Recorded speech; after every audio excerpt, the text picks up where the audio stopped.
Ustaz, bagaimana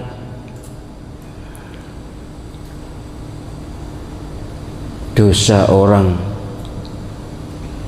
bukan dosa, doa anak mu'alaf yang taat beragama untuk almarhumah orang tuanya yang wafat dalam keadaan non muslim.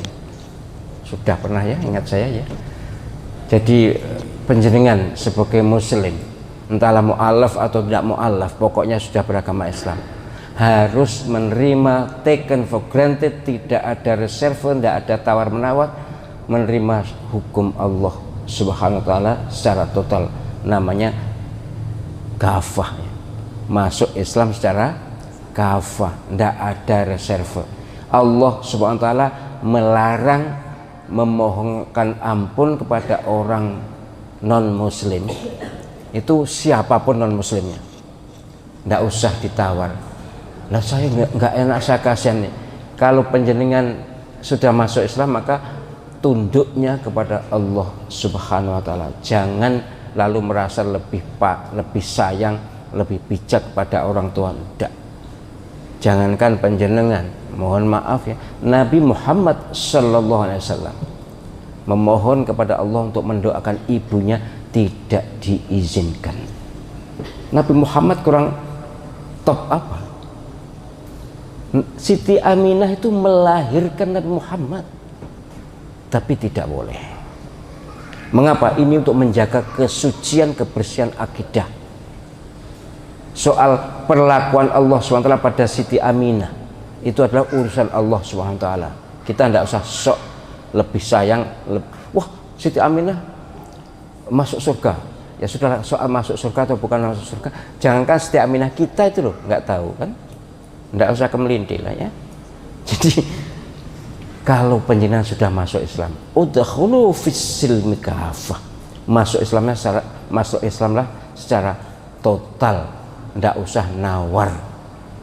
Aturan pokok, salah satu pokok akidah adalah larangan memohonkan ampun kepada orang non muslim. Kalau mendoakan bolehlah, mendoakan apa, misalnya supaya sehat, supaya sembuh, boleh. Tapi kalau mohonkan ampun, Allah SWT sudah berfirman, innallaha la yaghfiru ay yushraka bihi wa yaghfiru ma duna dzalika liman yasha.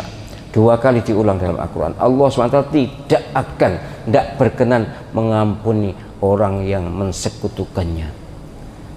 Allah SWT tidak berkenan mengampuni dosa syirik. Ya, jadi tidak usah didoakan bagaimanapun, tidak akan diterima. Ya sudah. Nah, saya kasihan itu ibu saya atau itu bapak saya, ya sudahlah. Kalau kasihan sejak sekarang bujuk supaya masuk Islam. Kalau tidak, kalau sudah terlanjur wafat, ya sudah selesai urusan dia, biar nanti dengan Allah SWT. Toh di akhirat nanti mohon maaf ya, fa idza ja'atis sakhah yauma yafirrul mar'u min akhihi wa ummihi wa abihi wa sahibatihi wa bani. Coba, pada hari kiamat nanti orang akan lari dari saudaranya, berpisah dari ayah ibunya, dari suami dan dari istri atau suami dan anak-anaknya. Sudah tidak ingat lagi, sudah urusannya sudah masing-masing. Mikir awake dhewe itu susah. Bahkan dalam satu kitab Bidayatul Hidayah, ingat saya waktu itu waktu ngaji, andai saja bisa seorang ibu memanjat anaknya, ngideki anaknya, lalu bisa tidak tenggelam dari keringatnya. Jadi nanti di padang mahsyar itu macam-macam kan. Keadaan orang tergantung amal ibadah masing-masing. Ada yang tenggelam dengan keringatnya.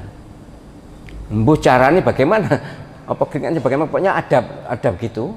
Nah itu andai kata seorang ibu diizinkan atau ada kemampuan manjat anaknya lalu tidak tenggelam, maka dia akan manjat anaknya. Rasa kasihan pada siapapun sudah hilang. Di padang mahsyar itu sudah nafsi-nafsi. Sekali lagi, kalau Allah Subhanahu wa ta'ala melarang, ya harus kita jauhi, kita hindari. kalau Allah SWT memerintahkan ya harus kita patuhi, itu aja. Nggak usah berpikir sepertinya kita tuh lebih sayang kepada sesama hamba ini dibanding Allah SWT pada hamba-hambanya. Urusan Allah SWT, dan Allah SWT tidak sedikit pun zalim kepada hamba-hambanya. Itu berulang kali ditegaskan oleh Allah SWT dalam Al-Quran.